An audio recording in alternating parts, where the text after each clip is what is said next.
So then His Holiness Satsvarup Maharaj visited the temple the next day, and I was in duality if I should go on a newly created Transcendental Road Show. I'm sure Radhanath Swami knows about the Transcendental Road Show. Kirtananda Swami and Vishnu Jan and different devotees. So I was inclined to go to New Vrindavan and join New Vrindavan and join the Transcendental Road Show. And I asked Satsvarup Maharaj, and he thought for a moment. I said, I'll do whatever you say, Maharaj. I'll go to Europe, or I'll go down, with Vishnu Jan Maharaj. He said, well, go to Europe. I said, okay. So then Bhagavan, he said to me, actually, he said, I heard that Srila Prabhupada is also going to be going to London around the same time. Why don't you see if you can get on the same plane as Srila Prabhupada, and we can travel to Europe with Prabhupada. So I got on the phone and called the airport, and first I called the temple in New York, and I found out what flight Prabhupada was on, and then I called and sorry, sir, we're completely overbooked on this flight. There's no way you're going to get on this flight. This flight closed up, weeks ago. And then there was some kind of talk in the background. Well, sir, actually, two seats have just been canceled. Although I'm not supposed to do this, we're supposed to take people from the waiting list. If you want, I'll give you those 2 seats. I said, I'll take them.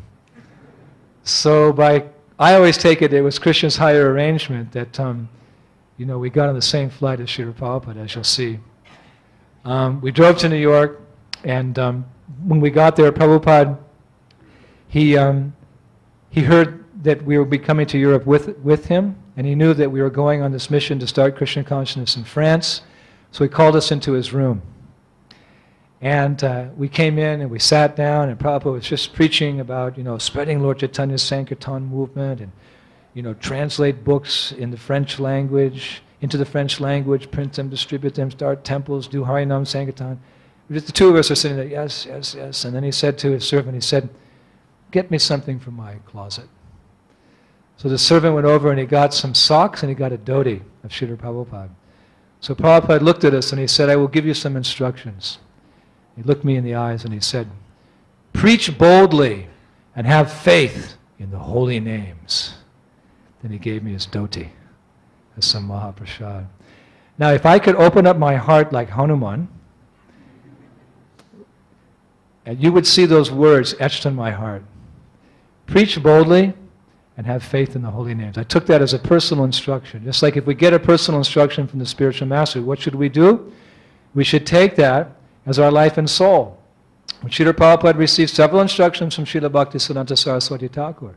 If you ever get money, print books. Or the very first instruction, you're a nice Indian young gentleman, why don't you spread Krishna consciousness in the English-speaking language? Even before Prabhupada had got up from paying his obeisances. He hadn't even finished his obeisances. That first day he met Bhaktisiddhanta Saraswati Thakur on the roof of Calcutta. He said, I was just still getting up. And he said, you're a nice Indian gentleman. Why don't you spread Lord Chaitanya's teachings in the English-speaking language? So Prabhupada kept those instructions within his heart.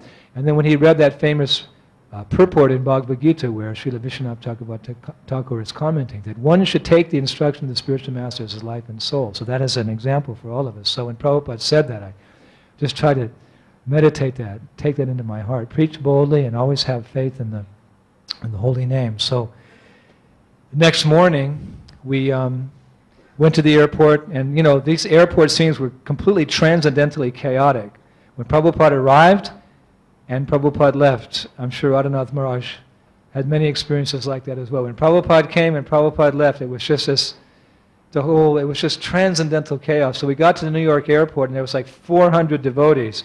And whatever people there were in line, I don't know what happened to them. They must have just got this, the 400 devotees just came and took over the whole place where you check in.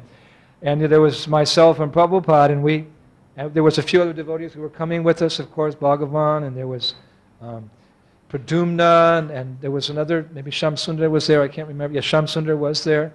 And we all kind of came up, but just myself and Prabhupada got squeezed to the front, so we were the first ones that got through. We just got through, and there was another checking point where they check your hand luggage in those days.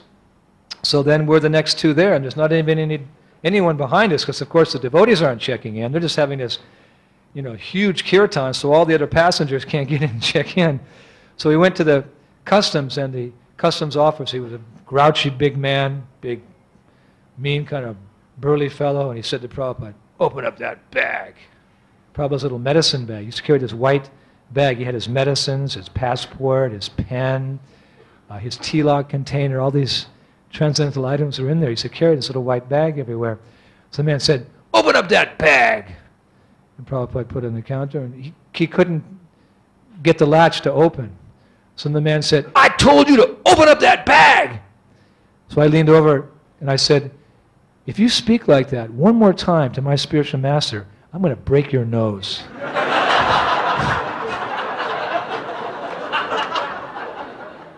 So the man said, "I thought you guys were peaceniks. You were monks or something." I said, "You're going to see what I am. If you speak like that, I'm going to break your face."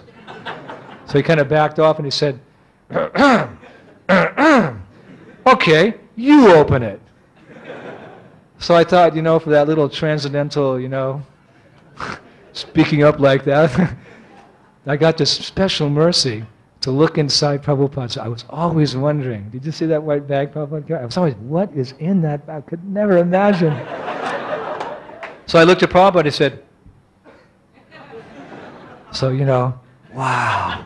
I was like a little kid at Christmas, I did, and I very slowly opened it up, I look, oh, there's a pen, and there's Prabhupada's mirror, and then look at that, and the customs he said, "I'm supposed to look at it, not you."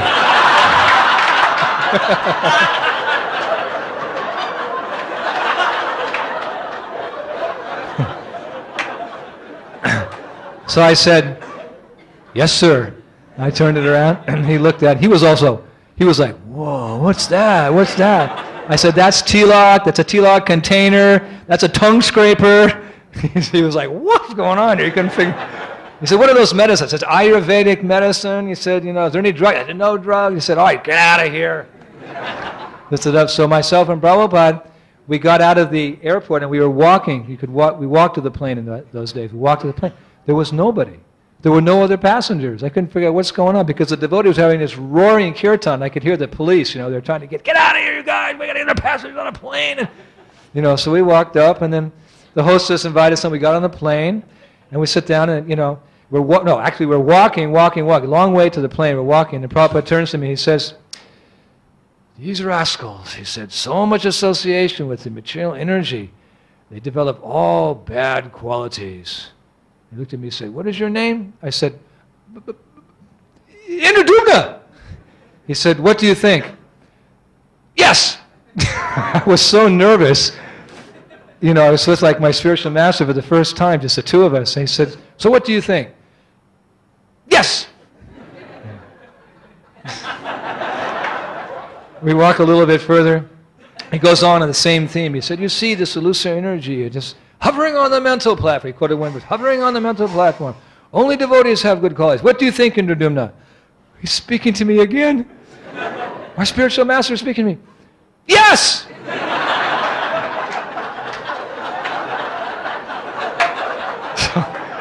So Prabhupada goes, I'm getting all nervous. He's going to think I'm crazy. He's going to think I'm completely mad. I'm a fool. I said, "I am a fool."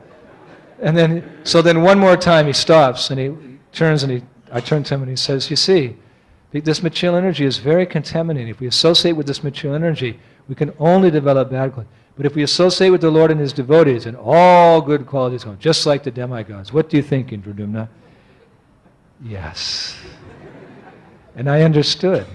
Before that, you're young in Krishna consciousness, and, it's the prasadam and the colors and this and that. But when Prabhupada was right in front of me, maybe he saw I had some affection, obviously for the material world and family members and mundane association. But from that point on, I was just thinking, it's true.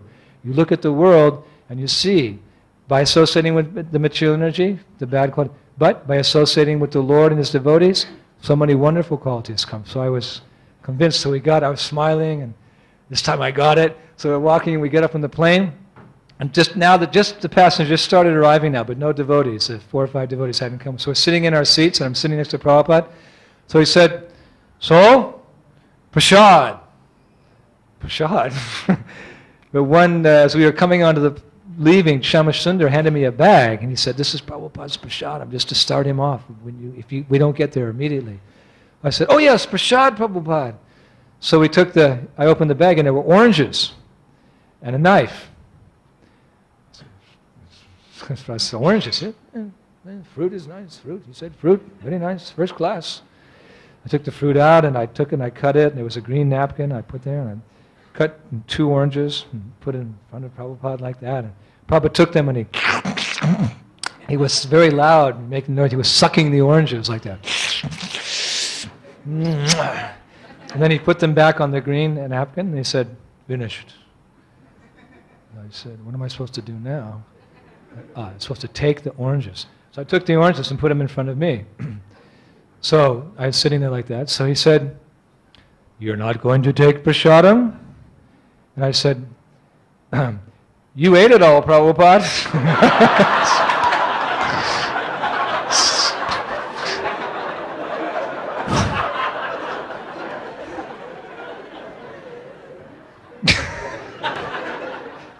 So he said, "No, there's Prashadam."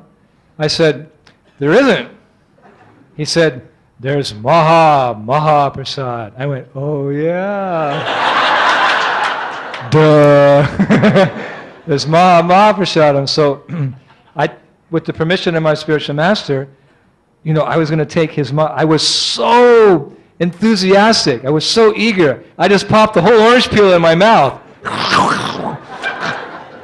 My eyes started watering. My lips started burning. My tongue was on fire. The orange, and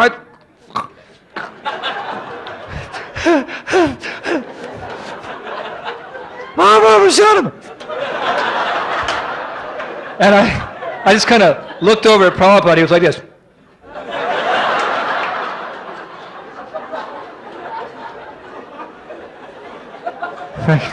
"You crazy boy. Just suck on the orange." Oh, hiya.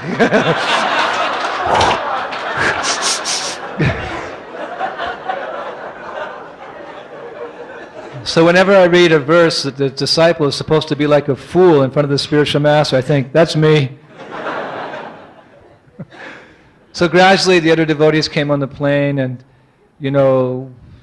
we started going, and then the plane took off, and then I was just next to Prabhupada, and then there was Padumna over there, and I can't remember who was on this side, and the plane we're about an hour into the flight, and the movie came on. So, I'm thinking, wow, I wonder what the movie is. No, I'm on the plane with Prabhupada. Movies are Maya. I'm going to show Prabhupada how fixed up I am. I wonder what the movie is.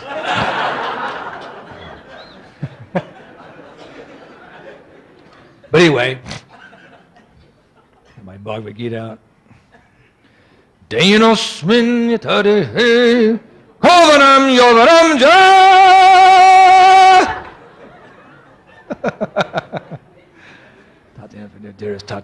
So, Prabhupada says here in the Bible, I'm reading, it's real dark, and then Prabhupada's laughing. I think, what's Prabhupada laughing for?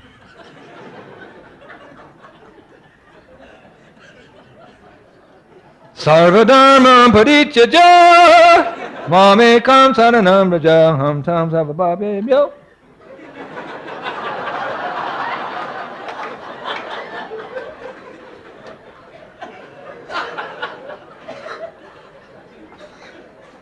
Prabhupada's watching the movie.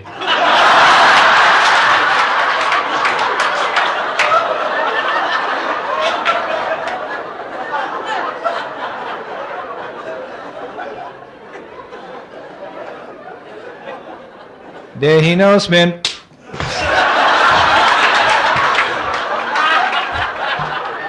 And boy, was that a funny movie. Charlie Chaplin. He was so funny. And I'm laughing, and Prabhupada's laughing, Prabhupada looking at me.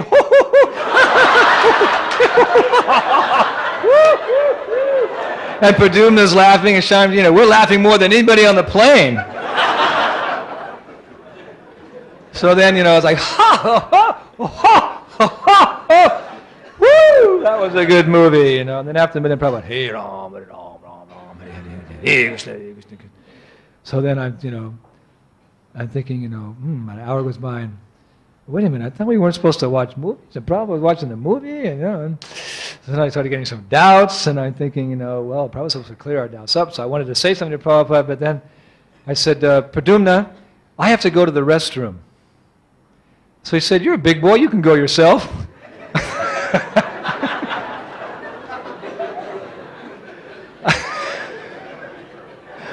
I said, no, you come with me. He said, you know, I said, I want to ask you something, you know. I said, all right, all right. So he came, you know, went back there, and then I said, you know, God, you got to come on. We're supposed to watch movies, you know, Charlie, what's going on, you know? So he said, why don't you just ask Prabhupada? I said, I'm too nervous. They said, you ask Prabhupada. You know Prabhupada better than me. He said, okay, I'll go ask Prabhupada.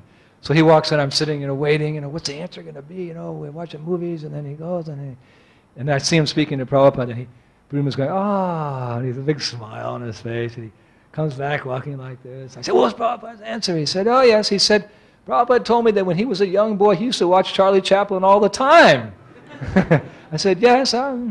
He said that he said Charlie Chaplin's humor is so original.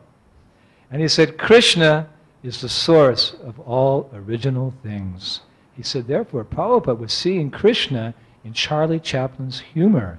I was going, that's a great answer. I said, Krishna is the source of all original things, and Charlie Chaplin's humor is original. So Prabhupada was seeing, he was humorous, but he was seeing Krishna. So I was thinking, I was just seeing Charlie Chaplin. I wasn't seeing Krishna. But anyway, so I came back, and then we landed. And that was the best day of my life, the day we landed. We got into we went through customs in London, and then we were getting our bags, and I was thinking, wow, this is going to be great. We're going to go with Prabhupada to the London temple, 7 Bury Place, and Prabhupada's going to give a lecture, and we're going to have a kirtan, and it's going to be delicious prasadam. I heard so much about the prasadam there, and maybe George Harrison's going to be there too, and John Lennon. I'll get to meet the Beatles even. I don't know what's going to happen. I'm so excited. And then Shyamasundar said, hey, one of Prabhupada's bags is missing. The bag with all his books for translation. He said, somebody has to stay back. And I started going, you know, oh gosh, you know.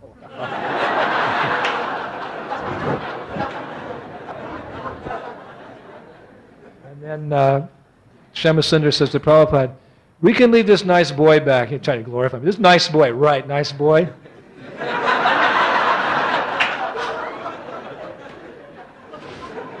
Because they said, you're a nice boy, you're nicer than me. I'm not nice at all. I did many bad things. You're a real nice guy. He said, we'll leave Indradyumna behind. Oh, God. The feast, George Harrison. So they gave me the tag, and then, you know, they drove off.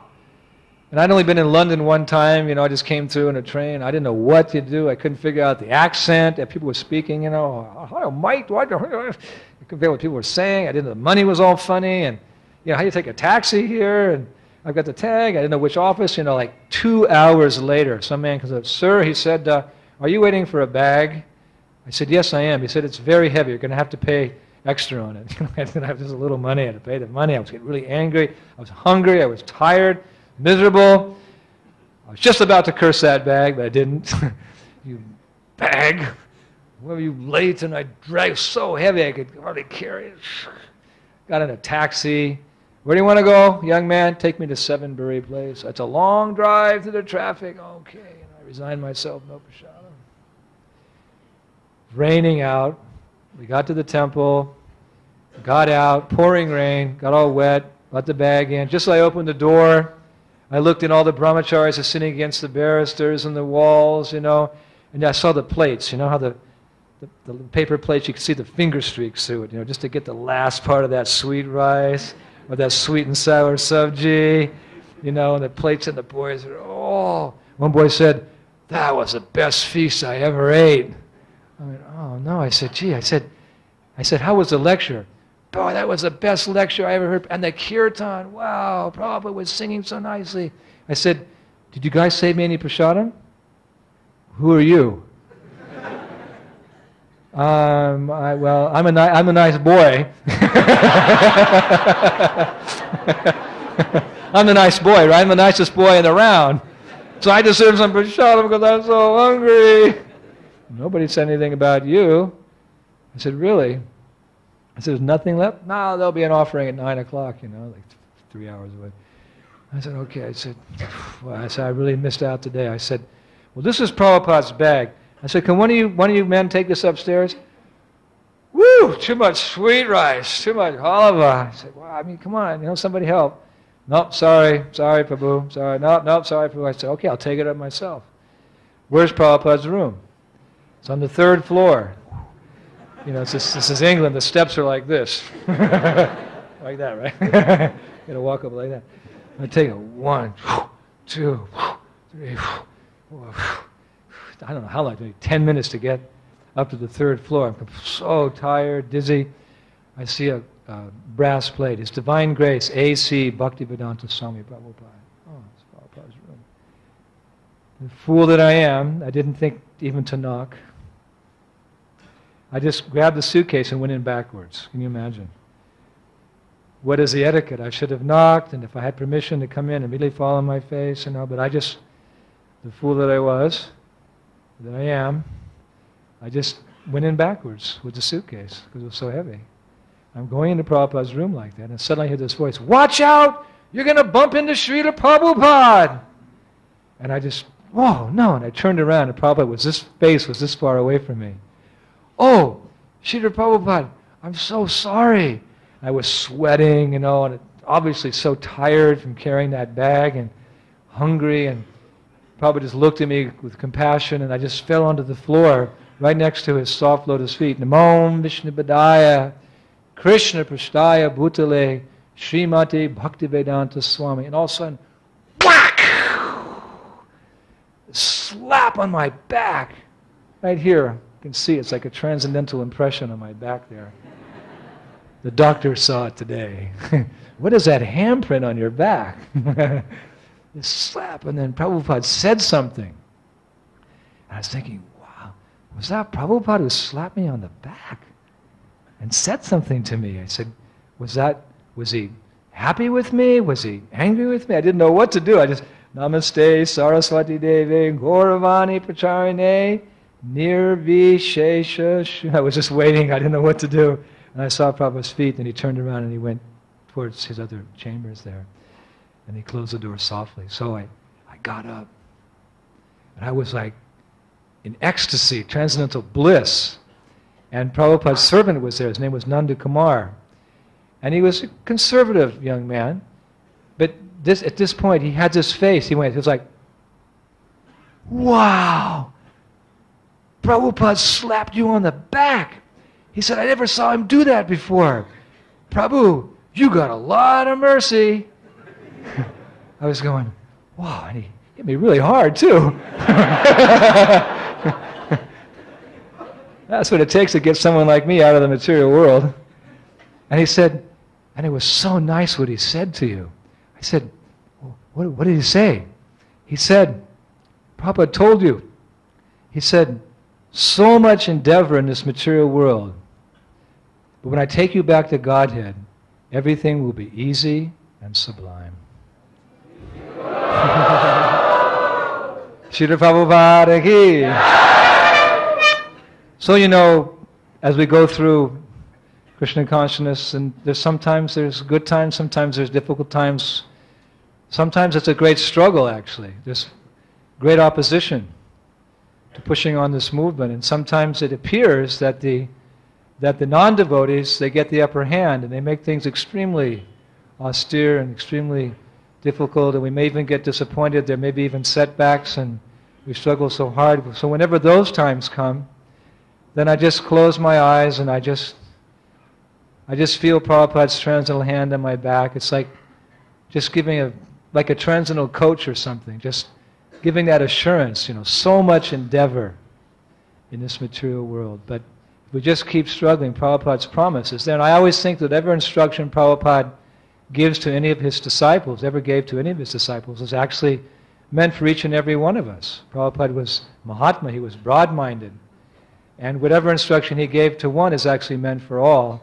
So I often share this incident with, well, many devotees and disciples. I say, just when the going gets tough, you just think like that Prabhupada's there, he's patting us on the back, appreciating our efforts in this world to spread the Sankirtan movement, and be sure and certain that when he takes us back to Godhead, which he will, he definitely will take us back home, back to God. Everything will be easy and sublime. So I don't think I have any worries in this world, although we don't personally have any worries because a pure devotee is watching over and protecting us. One time Prabhupada wrote me a letter, and I wrote to him, was on a Sankirtan party, and I asked Prabhupada if we could install deities on our Sankirtan party, Gornitai. He said, better wait. He said, Sankirtan is simply for chanting Hare Krishna, distributing books. And he said, thank you very much for your sentiments of separation. He said, I'm also feeling separation from my Guru Maharaj, and I always feel that he's watching over and protecting me. So that was another instruction I got from Prabhupada, that when you feel in those very intense moments when there's some difficulty or there's some great success in Krishna consciousness, and you think of Prabhupada and you think that you feel some separation there.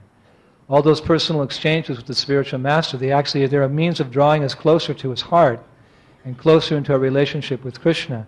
And we feel sometimes very intensely that separation. It often comes out on disappearance days or appearance days or during great festivals or great events. We feel that presence, or we sometimes feel the separation, and we can be sure and certain that separation will take us back to Prabhupada's lotus feet and then Krishna's feet. So I often remember that. I try to remember it every day, actually, that wonderful blessing. And Prabhupada's flapped me so hard in the back. So much endeavor in this material world, when I take you back home, back to God, everything will be easy and sublime.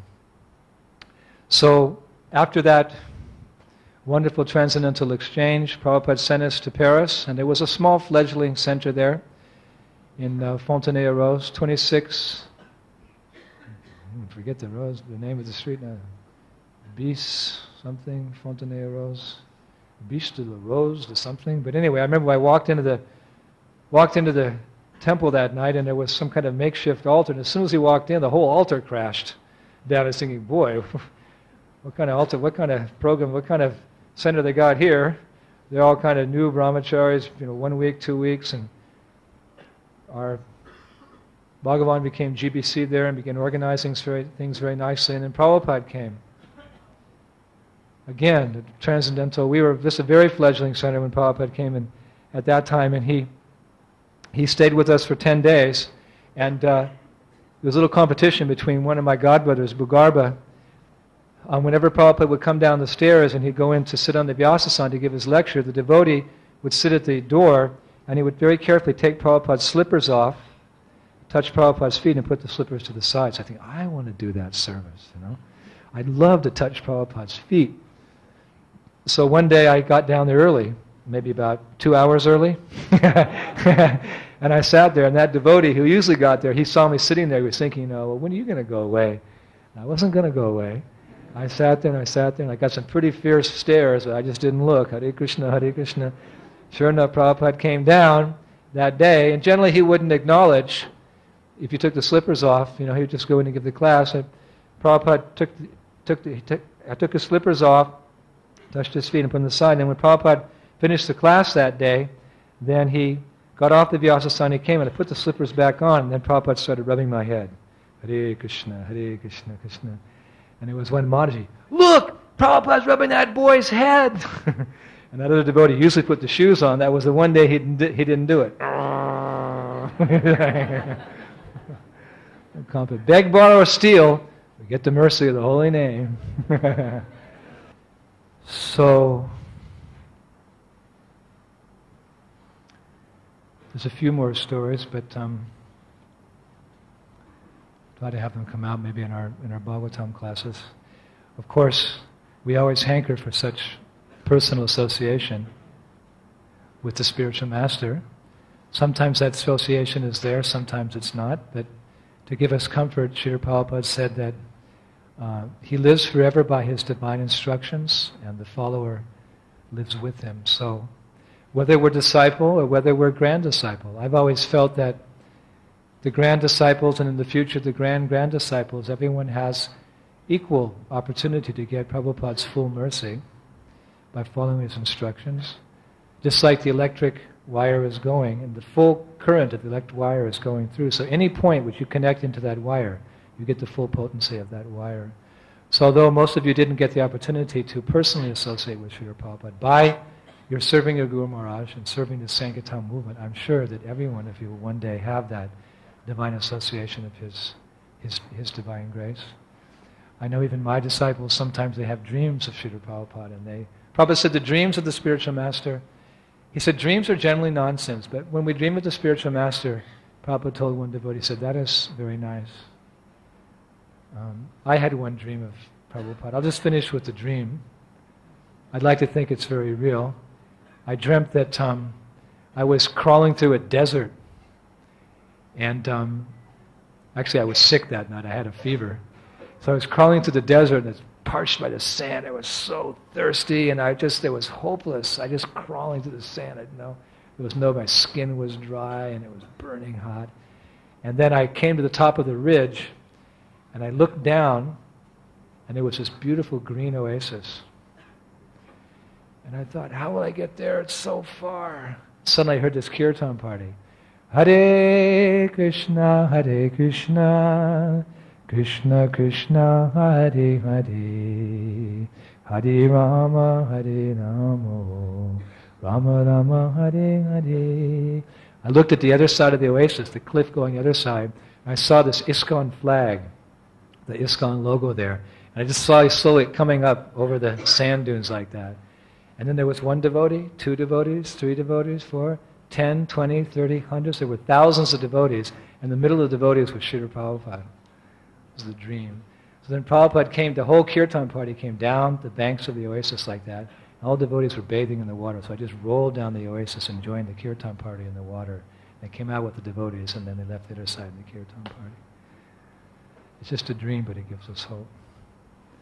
Om Vishnupad Paramahansa Paribhajikacharya Ushtatara Satasri Simad A.C. Bhaktivedanta Swami Srila Prabhupada Ki Golok Prem Dan Harinam Sankirtan Yagya Ki Rago Premanande